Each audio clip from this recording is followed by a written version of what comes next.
দ্বিতীয় ষড়যন্ত্র করেছিলেন আনসার বাহিনী সাজে, এখন চক্রান্ত শুরু করেছেন ইসকনের নামে। দেখেন, হিন্দু এক জিনিস, হিন্দুত্ববাদ ভিন্ন জিনিস। আপনাদের এই সমাজে হিন্দু আছে না? এটা আশ্রম তো সামনেই আছে। ভাই কথা বলেন না কেন? আজ পর্যন্ত মুরাদনগরের কোন মুসলমান আশ্রমে হামলা করেছে? করি নাই, করবো না। বলেন করি নাই। সাম্প্রদায়িক সম্প্রীতির উজ্জ্বল দৃষ্টান্ত সোনার বাংলাদেশ। হাজার হাজার বৎসর ব্যাপী এই দেশের সংখ্যালঘুরা মায়ের পেটের মতো, মায়ের পেটে বাচ্চা যেমন নিরাপদ, এমন নিরাপত্তার সাথে বসবাস করে আসছে। আজকে মিথ্যা কাল্পনিক নাটক সাজিয়ে এদেশে সাম্প্রদায়িক সম্প্রীতির দাঙ্গা লাগানোর জন্য ইসকন এবং গুন্ডাদেরকে ময়দানে নামিয়েছে পরাজিত শক্তিরা। ও জালিমরা শুনো, যে জাতি তার দেশের জন্য রক্ত দিতে পারে, যে জাতি তার ধর্মের জন্য জীবন দিতে পারে, চক্রান্তের মাধ্যমে বিজয়কে কেউ ছিনিয়ে নিতে পারে না। বাঙালিরা কখনো, বাংলাদেশিরা কখনো ষড়যন্ত্রের কাছে পরাজিত হয় নাই, পরাভূত হয় নাই। কেন? এদেশের মানুষের সঙ্গে কে আছে? আরে ভাই জুড়ে বলেন না কে আছে? আরো জুড়ে বলেন না কে আছে? সুতরাং ইসকনের মাধ্যমে যদি বাংলাদেশে হিন্দুত্ববাদ কায়েম করার দুঃসাহস দেখানো হয়, মনে রাখবেন এদেশের মুসলমান তাকবীরের ঝলঝলির মাধ্যমে ইসকনের গুন্ডা বাহিনীকে পরাজিত করে এদেশের রন্ধে রন্ধে কালেমার জন্যকে উদ্দিন করবেন ইনশাআল্লাহ। ইসকনের গুন্ডারা গত কয়েকদিন আগে চট্টগ্রামের আদালত চত্বরে অ্যাডভোকেট সাইফুল ইসলাম আলিফ ভাইকে জঘন্য নৃশংসভাবে হত্যা করেছে, শহীদ করেছে। এরপর আমরা হিন্দুদের উপরে হাত উঠাইনি কেন? আমাদের পরিষ্কার বক্তব্য, অপরাধ যার বিচার তার। বলেন অপরাধ যার বিচার তার। বলেন অপরাধ যার বিচার তার। যে ইসকনের সদস্য অপরাধ করেছে তার দৃষ্টান্তমূলক শাস্তি আমরা চাই। তবে তবে যদি ইসকনের মাধ্যমে হিন্দুরা এদেশের মুসলমানের সেন্টিমেন্ট আঘাত হেরে বারবার, এদেশের ইমানদারদের ইমানের তাওহীদে যদি বারবার আঘাত হানে, আর ইমানের জন্য যদি এদেশের তৌহিদি জনতা রাস্তায় নেমে আসে, একটা ইসকন জীবন দিয়ে ভারতে যেতে পারবে না। কেন? আমরা আমাদের জীবনের চাইতে ইমানকে ভালোবাসি। বলেন জীবন বড় না ইমান বড়? বলেন জীবন বড় না ইমান বড়? আফাত এই রাষ্ট্রে আছে, এই রাষ্ট্রের ক্ষমতায় যিনি, তার নাম কসাই মুদি। তার নাম কি বলেন? এই মুরব্বী করে ভাইরা কষ্ট হয় নাকি আপনাদের? না বলতে অসুবিধা হচ্ছে নাকি বলেন?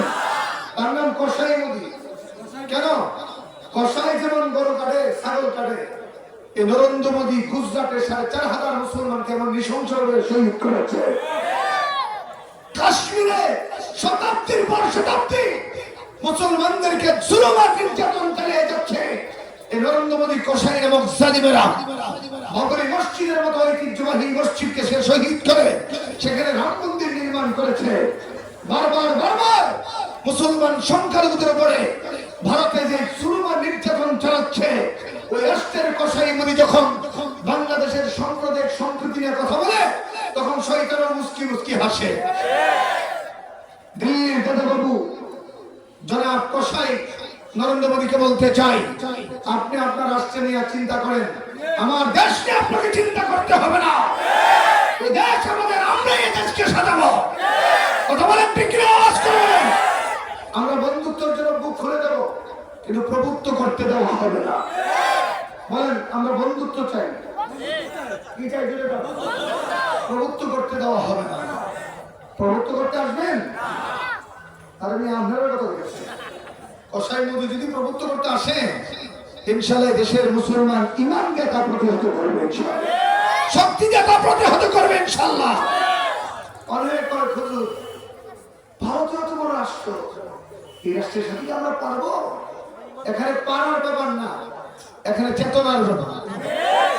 বলেন এখানে পারার ব্যাপার না, চেতনার ব্যাপার। আমরা মুসলমানরা পারার জন্য লড়ি না, আল্লাহর জন্য লড়ি। শহীদ হওয়ার জন্য লড়াই করি। আমরা মনে করি বাতিলের বিরুদ্ধে, জালিমের বিরুদ্ধে লড়াই করে মরতে পারলে আল্লাহর জান্নাত। বিজয় দিলে এটা নূর। তবে একটা কথা মনে রাখেন, ভারত বিশাল সাম্রাজ্যের অধিকারী হতে পারে, তাদের মুখে আছে রাম রাম, আর আমরা বাংলাদেশ ছোট হতে পারি, আমাদের মুখে আছে আল্লাহু আকবার। বলেন ভারতের মুখে কি?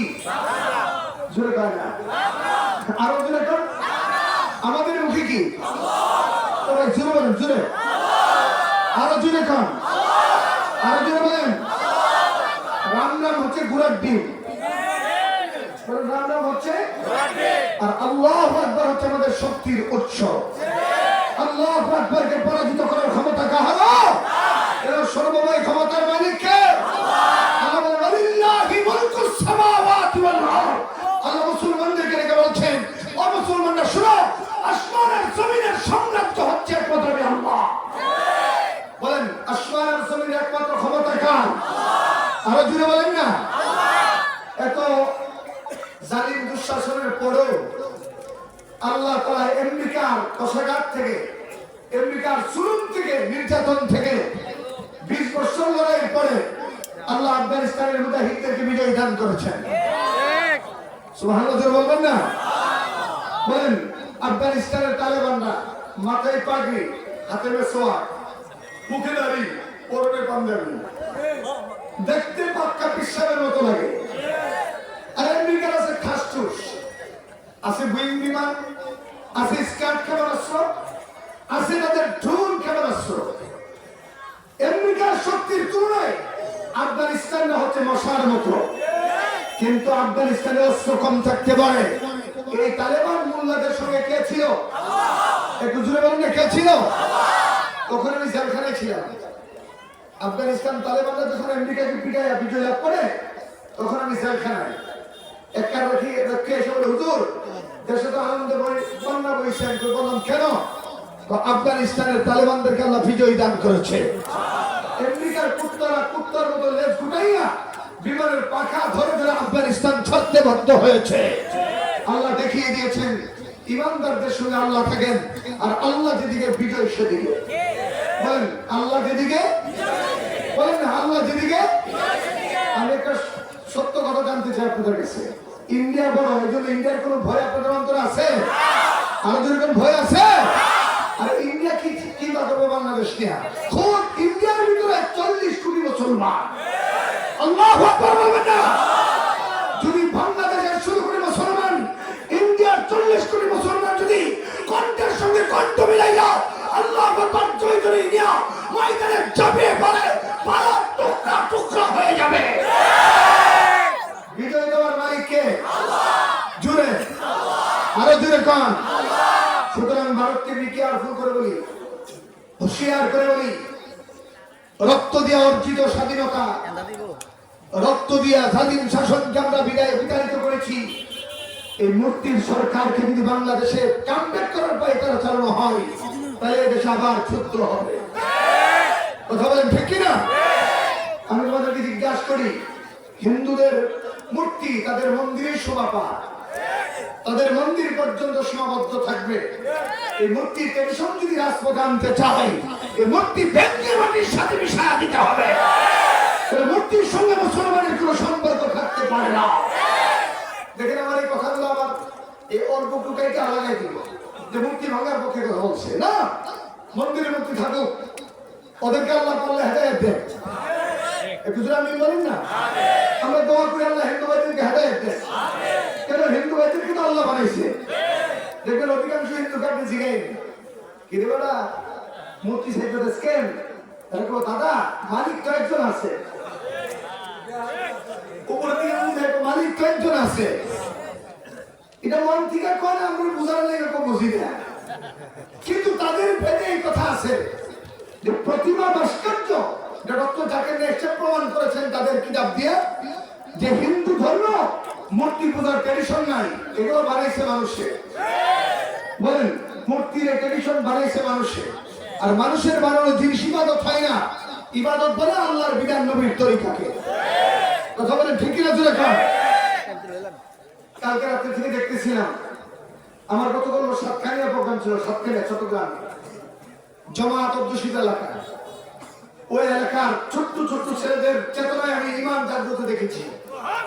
আসতেছিলাম, তাকায় দেখি প্রত্যেকটা মুজাহিদ এই যে সিরিয়ার দামেস্ক শহরে, যে শহরে হাজার হাজার আউলিয়া কেরাম, যে শহরে হাজার হাজার আম্বিয়া কেরামকে আল্লাহ পাক প্রেরণ করেছেন, এই শহরে বাশার আল আসাদ তার মূর্তি দিয়া শহরটাকে ঘিরে রেখেছিল।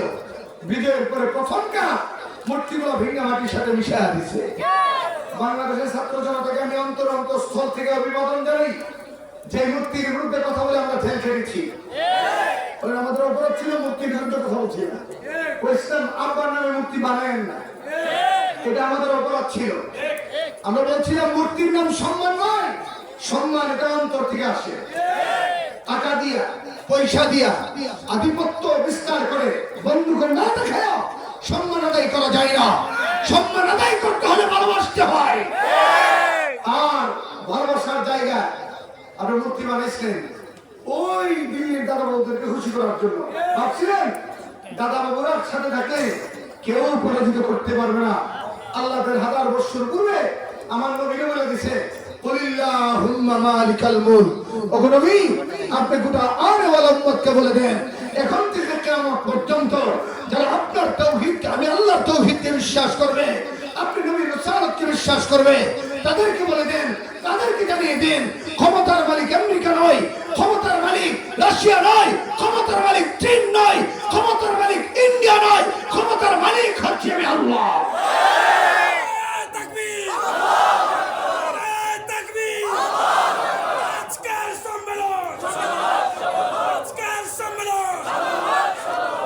বলেন ক্ষমতার মালিককে। যুবকরা রেডি তো ইনশাআল্লাহ? আল্লাহ নাম বলতে রেডি আছে তো ইনশাআল্লাহ? দেখি কার কণ্ঠে কত জোর আল্লাহ দিয়েছেন। আল্লাহর জন্য কণ্ঠ ছাড়তে রাজি আছো? বলে জীবন কে দিয়েছে? এই শক্তি কে দিয়েছে? আল্লাহর দেওয়া শক্তি আল্লাহকে দিতে রাজি আছো? এবার বলো ক্ষমতার মালিক কে? আরো জোরে বলো কে? এবার আমার সাথে বলো, তন্ত্র মন্ত্রের দিন শেষ, ইসলামের বাংলাদেশ। তন্ত্র মন্ত্রের দিন শেষ, কোরআনের বাংলাদেশ। তন্ত্র মন্ত্রের দিন শেষ, আলেম ওলামার বাংলাদেশ। তন্ত্র মন্ত্রের দিন শেষ, মসজিদ মাদ্রাসার বাংলাদেশ। রাজি আছেন তো ইনশাআল্লাহ? সবাই রাজি আছেন তো ইনশাআল্লাহ? আমি বারবার কিন্তু বলছি, একটা জালিম বিদায় করছি মানে আরেকটা জালিমের হাতে দেশ উঠাই দেব, বিষয়টা এমন না। সংস্কার না হওয়া পর্যন্ত নির্বাচন আর হবে না। কথা বলেন ঠিক কিনা? চোরদের মুখোশ উন্মোচিত হবে আগে, নির্বাচন হবে পরে। বিদেশে টাকার প্রচারের পথ বন্ধ হবে আগে, নির্বাচন হবে পরে। রাষ্ট্র সম্পদকে যারা তসরুপ করে, উন্নয়নের নামে যারা হাজার হাজার কোটি টাকা পাচার করে বিদেশে বেগম পাড়া বানায়, এইরকম চোরদেরকে আমরা দেখতে চাই না। আমরা আগামীতে দেখতে চাই ইসলামের সরকার। রাজি আছেন তো ইনশাআল্লাহ? না কষ্ট হয়েছে কথাটা? মনে রাখবেন, দেশ ততক্ষণ শিথিল হবে না, শান্ত হবে না, যতক্ষণ না পার্লামেন্টে কোরআনের বিধান জারি হয়। কেন? শান্তির মালিককে একটু জোরে কর না, আল্লাহ পাক মালিক। মুহতারাম হাজির, সিরিয়ার এই বিজয় আস্তে আস্তে ছড়িয়ে পড়বে।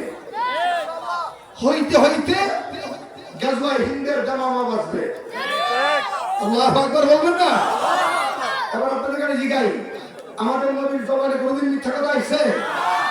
আমার নবীর কথাকে মিথ্যা সাব্যস্ত করার জন্য বারবার বাতিলেরা চক্রান্ত করেছে, কিন্তু দিন শেষে আল্লাহ তাআলা তার হাবিবের কথাকে বিজয় দান করেছেন।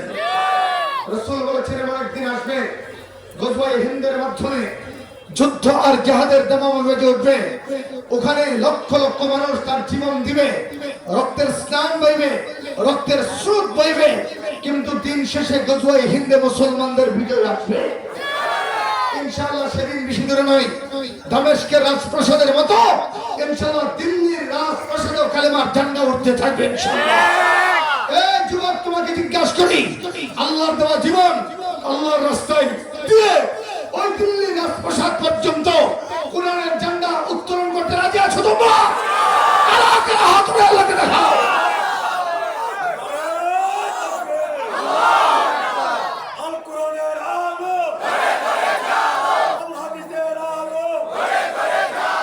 ইসলামের শত্রুরা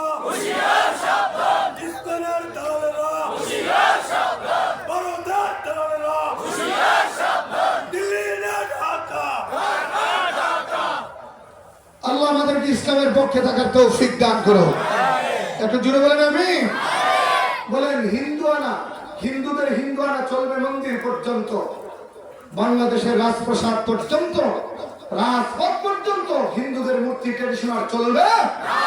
এটা আপনার নামে হোক আর জামাই নামে হোক, মূর্তি হারাম হারাম। মূর্তি মানবে যারা বেঈমান তারা।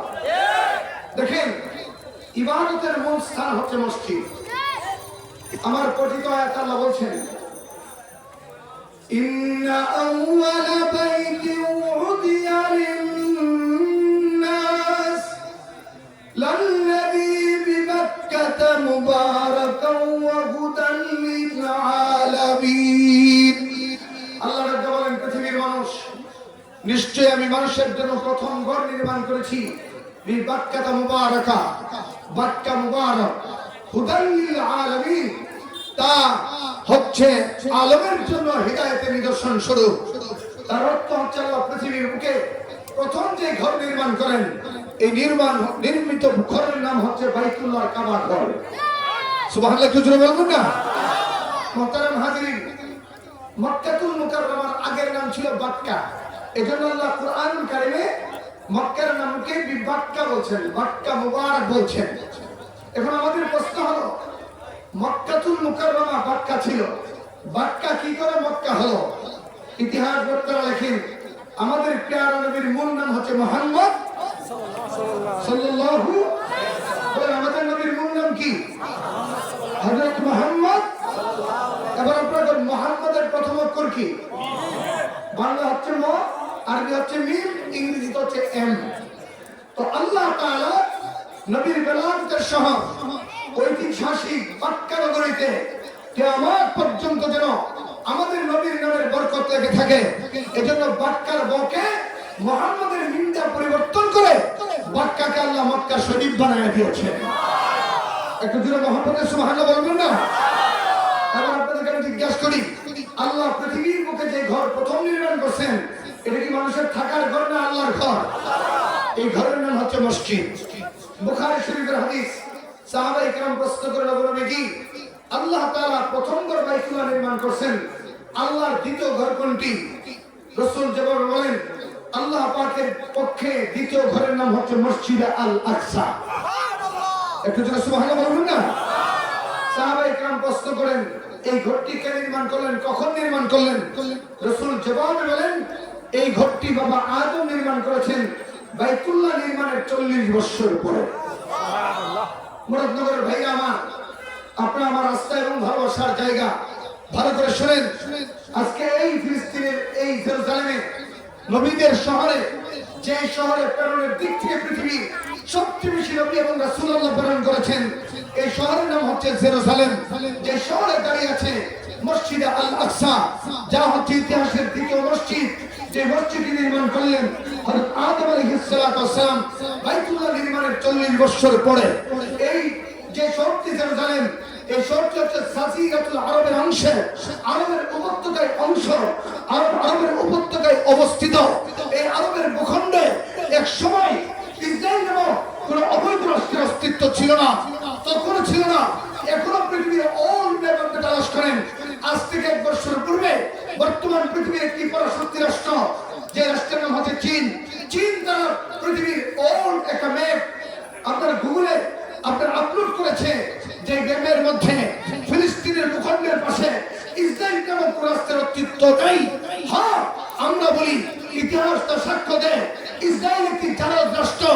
ইসরায়েল নামক যে রাষ্ট্রটি জেরুজালেমের ভূখণ্ড দখল করে, জবরদস্ত দখল করে, পশ্চিমাদের প্ররোচনায় একটি ছোট্ট রাষ্ট্র দাঁড় করিয়েছে, যেখানে ইহুদি অধ্যুষিতরা বসবাস করে। এই রাষ্ট্রটি কখনো কখনো ইহুদিদের ছিল না, এই ভূখণ্ডটি ছিল মুসলমানের। বলেন, এই ফিলিস্তিনের পাশে যে ইসরায়েল, এই রাষ্ট্রটি ইহুদিদের ছিল না মুসলমানের ছিল? একটু জোরে বলেন না, কার ছিল? পুরো এসে জুড়ে বসে মুসলমানের ভূখণ্ড দখল করে আমেরিকা ইউরোপের প্ররোচনায় গোটা পৃথিবীর মুসলমানদেরকে শোষণ করার নিমিত্তে আল্লাহর নবীদের শহর জেরুজালেমের শহরকে টার্গেট করে গোটা দুনিয়ার মুসলমানদেরকে নিপীড়ন করার নিমিত্তে, নির্যাতন করার নিমিত্তে তারা বিগত 80 বছর যাবৎ ফিলিস্তিনের মুসলমানদের উপর জুলুম নির্যাতন যখন চালিয়ে যাচ্ছে, বিগত 1 বছর 1 মাস যাবত আপনার ফিলিস্তিনের হামাসের একটি হামলার ঘটনাকে কেন্দ্র করে দিন রাত দিন 1 বছর যাবত এই মসজিদ আকসার শহরে বড় বড় বিল্ডিং এ ইমারতে তারা বুইং বিমান দিয়া ইস্কাট ক্ষেপণাস্ত্র চালিয়ে তারা আপনার এই বিভিন্ন ক্ষেপণাস্ত্রের মাধ্যমে শহরে হামলা করতে করতে এই পর্যন্ত প্রায় লক্ষাধিক মুসলমানকে শহীদ করার পাশাপাশি গোটা শহরটাকে তারা ভুতুড়ি নগরীতে পরিণত করে দিয়েছে। কিন্তু আমরা পরিষ্কার বলতে চাই, সেদিন বেশি দূরে নয়, সিরিয়ার মতো আফগানিস্তানের মতো ইনশাআল্লাহ অচিরেই ইসরায়েল টুকরা টুকরা হয়ে যাবে, মুসলমানরা বিজয় নিশান উড়াবে ইনশাআল্লাহ।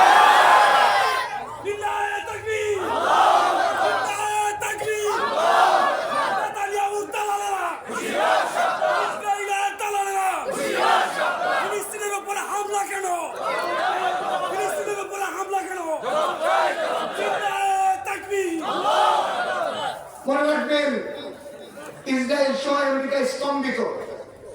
শুনে রাখুন, লিখে রাখুন, ইসরায়েল সহ আমেরিকা স্তম্ভিত। এত হামলার পরে মুসলমান বেঁচে থাকার কথা না, কিন্তু এখন পর্যন্ত হামাসের মুজাহিদদেরকে কেন নিধন করা যাচ্ছে না? তাদের ট্যাঙ্কের গোলা ফুরিয়ে যাচ্ছে, তাদের বুইং বিমান থেকে নিক্ষেপিত বোমা অত্যন্ত নাশ হয়ে যাচ্ছে, কিন্তু মুসলমান যুবকদের বুক এখনো ফেরাচ্ছে না। কেন? আল্লাহ তাআলা দেখিয়ে দিচ্ছেন যে আমেরিকার পশ্চিমাদের বুইং বিমানের বোম থেকে ইস্কাট ক্ষেপণাস্ত্রের চাইতে মুসলমানের জবানের আল্লাহু আকবারের পাওয়ার বেশি। বলেন, সবচেয়ে বড় পাওয়ারের নাম কি? একটু জোরে কর না, কি নাম? আরে জোরে বলেন না, কি নাম? আল্লাহ রাসূল এখানে ভবিষ্যৎবাণী করেছেন, শুনবেন? আরে ভাই কথা বলেন না। এমন একদিন আসবে ইহুদিদের অস্তিত্ব পৃথিবীতে থাকবে না। আল্লাহু আকবার বলবেন না? तमाम পৃথিবীর রন্ধে রন্ধে মুসলমানদের কালেমার ঝান্ডা উঠতেই থাকবে। বলেন ইনশাআল্লাহ, বলেন ইনশাআল্লাহ। আবার কোন যে ঘরটি প্রথম নির্মাণ করছে বাবা আদম, বাইতুল্লাহ নির্মাণের 40 বছর পরে, এই ঘরটি কি ইহুদিদের না মুসলমানের? একটু জোরে বলেন না। আস্তে আস্তে নূহ নবীর সময়, প্লাবনের সময় এই ঘরটি মাটির নিচে ধামাচাপা পড়ে যায়, অস্তিত্ব শূন্য হয়ে যায়। পৃথিবীর বুকে আল্লাহ তাআলা একজন জবরদস্ত নবী প্রেরণ করলেন, যার নাম হযরত সুলাইমান আলাইহিস সালাতু ওয়াস সালাম। একটু মুহাম্মদ সুবহানাল্লাহ বলবেন না? হ্যাঁ, আমি আল্লাহর ঘরে মসজিদ আকসার কথা বলছি। যুবক, তোমাকে ইতিহাস শোনানোর জন্য বলছি, ভালো করে শোনো। পয়গম্বরকে আল্লাহ তাআলা যে সিফাত দান করেছেন, এর মধ্যে অন্যতম একটি গুণ, গোটা দুনিয়ার ক্ষমতা আল্লাহ সুলাইমান নবীকে দান করেছিলেন। ক্ষমতার পাশাপাশি কীট পতঙ্গের ভাষা পর্যন্ত তিনি বুঝতে পারতেন। মুসলমান, ইউরোপ আমেরিকা বিজ্ঞানের আবিষ্কার দেখে তুমি স্তম্ভিত হয়ে যাও? আল্লাহর কোরআনে এর চাইতে আশ্চর্যজনক ঘটনা বর্ণনা করেছেন, যা ইউরোপ আমেরিকার আশ্চর্যকে হার মানায় দেয়। দেখেন, আজকের পৃথিবীর যে রাডার শক্তি আমেরিকার বেশি, রাশিয়ার বেশি, চীনের বেশি, কিন্তু পৃথিবীর কোন রাডার স্যাটেলাইটের মাধ্যমে এক রাষ্ট্র থেকে আরেক রাষ্ট্রের খবর নিতে পারে ঠিক, কিন্তু কোন রাডার পিপিলিকার আওয়াজ আছে এটা ফাইন্ড আউট করতে পারে না। সুলাইমান নবীকে আল্লাহ তাআলা সিনার মধ্যে একটি নবুয়তের রাডার দিয়েছিলেন, যে রাডারের মাধ্যমে তিনি ওই আকাশের উপর তক্তার উপরে সিংহাসন, সেখানে নবী বসা, পিপিলিকা জমিনে রাজ্যের কথা বলে এই আওয়াজটা সুলাইমান নবী ওই তক্তার উপর থেকে শুনতে পেয়েছে। একটু জোরে মুহাম্মদ সুবহানাল্লাহ বলবেন না? বলেন, নবীদের রাডার জগৎ ছাড়ে। বলেন, নবীদের রাডার জগৎকে ছাড়ে। আল্লাহর পয়গম্বর সুলাইমান আলাইহিস সালাতু ওয়াস সালাম তার হায়াতের শেষ দিকে আল্লাহর হুকুমে জিন্নাতদের মাধ্যমে ঘরটা আবার নির্মাণ শুরু করলেন। ঘরটা বানাচ্ছেন, রাষ্ট্রের কাজ করে, নবুয়তের কাজ করে, আবার ঘরকে দেখে এসে পরিচর্যা করেন। ঘুরতে ঘুরতে একদিন আল্লাহর পয়গম্বর সুলাইমান নবী আল্লাহর ঘর মসজিদ আকসার কাজকে দেখার জন্য, ইনভেস্টিগেশন করার জন্য ঢুকলেন। জিন্নাতদেরকে বিভিন্ন ফর্মুলা বাতলায় দিলেন। দেখে তিনি ময়দানের মধ্যে আসলেন, মাঠের মধ্যে লাঠি বর করে আল্লাহর ঘরের দিকে তাকিয়ে আছেন। এখনো মসজিদ আকসা পরিপূর্ণ নির্মাণ হয় নাই, নির্মাণ এখনো অনেক বাকি। ইত্তর চলে সুলাইমান নবী তাকায় দেখেন একজন বৃদ্ধ মানুষ তার সামনে দাঁড়ানো। পয়গম্বর ডাক মানলেন, কে গো তুমি, কেন আমার সামনে দাঁড়াইলা?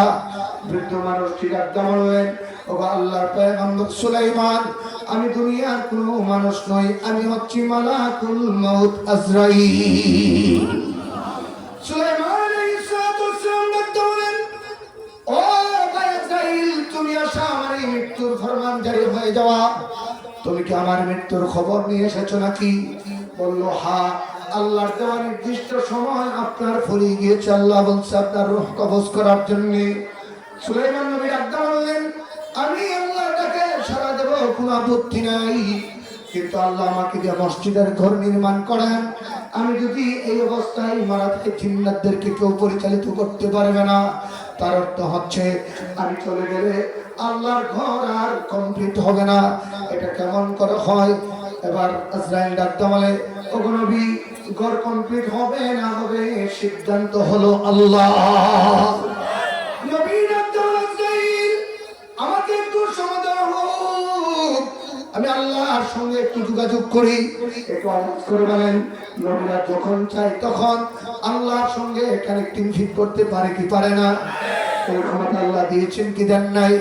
পয়গম্বর আল্লাহকে ডাকতে বলে, মালিক, আমার নাকি হায়াত শেষ। আল্লাহ বলে, আপনার হায়াত শেষ, আপনি লাকায়ে রাব্বির জন্য চলে আসেন। ও আল্লাহ, আমি যদি আসি কেমন করে আপনার ঘর মসজিদ আকসা নির্মাণ হবে? আল্লাহ রাব্বুল পয়গম্বর, আপনার আসার সময় হইছে, আপনি আসেন, বাকি ঘরটা পূর্ণাঙ্গ করার দায়িত্ব হচ্ছে আমি আল্লাহ। ঘর আমাদের মালিক হচ্ছে আমি আল্লাহ। এই ব্যাপারে আপনার টেনশনের কোনো প্রয়োজন নাই। লাঠি বর করা অবস্থায় পয়গম্বরের রূহ কবজ হয়ে যায়। দেখুন নবী বলেন, ভাইরা, আপনি আমি যদি মারা যাই, দাঁড়ায় গেলে শুয়ে পড়ি, বসে থাকলে শুয়ে পড়ি, অবচেতন হয়ে যায়। কিন্তু সুলাইমান নবী এটা আপনার মতো সাধারণ মানুষ না, এটা আল্লাহর পয়গম্বর। একটু জোরে বলবেন না সুবহানাল্লাহ? এটা আল্লাহর নবী, এটা আল্লাহর পয়গম্বর। সহিহ সনদে বর্ণিত, আল আমবিয়া ওয়া হিয়া ফিল কুবুরি সাল্লুন, সমস্ত নবীরা, ভালো করে শুনেন, আপনাদের রাস্তার ওই পাশে একদল আছে যারা এই হাদিসগুলোকে বিশ্বাস করে না, অথচ এগুলো হাদিস, অথচ তাদের নাম দিয়ে তারা নাকি আহলে হাদিস। আহলে হাদিসের নাম দিয়ে তারা হাদিসকে অস্বীকার করে। আর ভাই কথা বলেন না, ঠিক কিনা? এই আহলে হাদিসের বিয়াদবরা যখন আমাদেরকে আঙ্গুল তুলে বলতো যে কোন উলামা ইকরাম হাদিস জানে না, হাদিস পড়তে পারে না, হাদিসের উপর আমল নাই, আল্লাহ তাআলা আরিফ বিন হাবিবকে ময়দানে নামিয়ে দেখিয়ে দিয়েছে যে আজ হাদিস শিখতে চাও তো উলামা দেওবন্দের কাছে চলে যাও। তোমরা হাদিস পড়ো তুতা পাখির মতো। বলে তুতা পাখির মতো কেমন? তুতা পাখি যতটুকু মুখস্থ এতটুকু নেই পারে। তবে কথা বলেন না, বলেন। তুতা পাখি শিখেছে আসসালামু আলাইকুম, হ্যাঁ আলাইকুম আসসালামু আলাইকুম। তুতা পাখি শিখেছে কেমন আছো, সে আলাইকুম কেমন আছো। আহলে হাদিসের হাদিস কি জানেন? ওই বুকের উপরে হাদিস, আমিন সুরের হাদিস, এই না মহিলা পুরুষের নামের এক রকমের হাদিস, এর বাহিরে এদের কোনো হাদিসই নাই। অথচ শুধু আমিন সুরের হাদিসটা না পায়, আমিন আস্তের হাদিসটা ওরা পায় না, বুকের বাদার হাদিসটা ওরা পায়, কাতা সুরের আমিন নিসের হাদিসটা তারা পায় না। অথচ দেখেন এগুলো মুস্তাহাব আমল, একদম মুস্তাহাব আমল না করলে তার ঈমান চলে যাবে এমন কোনো বিষয় না। অথচ গোটা হাদিসে জাহাদ ফি সাবিলিল্লাহর কথা আছে, আল্লাহর জন্য জীবন দেওয়ার কথা আছে, এইগুলো তারা কখনো বর্ণনা করে না। আলী মুস্তাহাব লেখা দিবি, বি কেয়ারফুল, মনে রাখবা, চার মাযহাবের চার ইমাম, বলেন চার মাযহাবের, আবার কোন চার মাযহাবের? বড় ইমামের নাম ইমামে আযম আবু হানিফা, বলেন কি নাম? বলেন না কি নাম জুড়ে খান? ইমামে আযম আবু হানিফা তো নিজের চোখে নবীর সাহাবী দেখছে। বলেন কি দেখছে? বলেন বলেন না কি দেখছে? নবীর সাহাবী দেখছে, নবীর সাহাবী থেকে হাদিস শিখছে। তুমি নবীর জমানা থেকে ১৫০০ পরে আসা, ১৫০০ বছর পরে আসা বড় হাদিসের পণ্ডিত হইছো, আর তুমি নবীর সাহাবী দেখছে, তিনি হাদিস জানে না, তোমার মতো গন্ড এর চার বল কি বলতে পারো? ইমামে আযম তাবি, বলেন ইমামে আযম তাবি, এরপর ইমামে শাফি, ইমাম মালিক, ইমাম আহমদ ইবনে হাম্বল,